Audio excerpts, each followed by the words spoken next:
মই দীপামণি মোৰ অন্য এটা ভিডিঅ'লৈ স্বাগতম জনাইছোঁ। আশা কৰোঁ সকলোৱে ভালে আছে। বৰ্তমান ময়ো ভালে আছোঁ। মই আজি সোণাপুৰলৈ যাম বুলি ভাবিছোঁ। বৰ্তমান ওলাই ৰেডি আৰু ঘৰুৱা কিছুমান সামগ্ৰী আনিব আছে আৰু চব্জি অলপ আনিম। চাই থাকিব কি লৈ আহোঁ।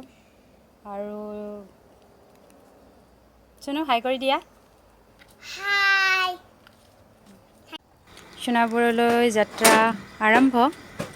আহকচোন।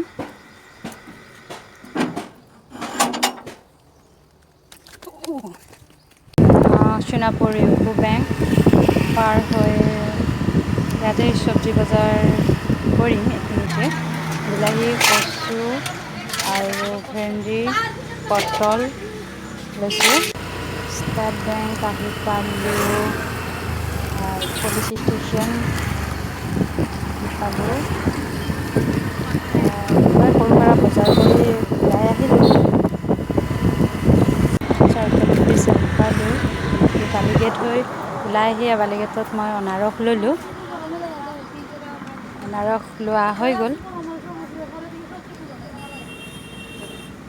এতিয়া চামতা হৈ ঘৰ আহি পালোঁ।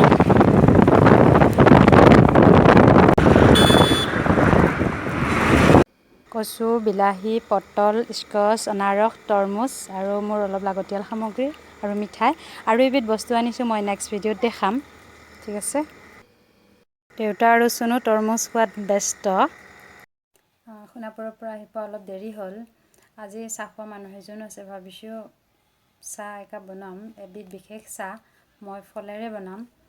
ভিডিঅ'টি কেনে লাগে জনাব আৰু চাই থাকক। কুমলীয়া বেল কাটি শুকুৱাই ৰাখিছিলোঁ কেইদিনমান আগতে আৰু গোন্ধটো ইমান ভাল লাগে।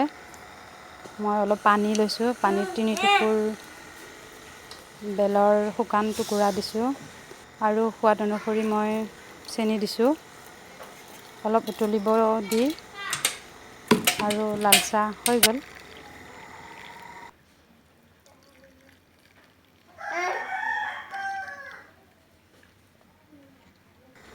এইজন বিশেষ মানুহজন চাহ খাই বিৰাট ভাল পায়।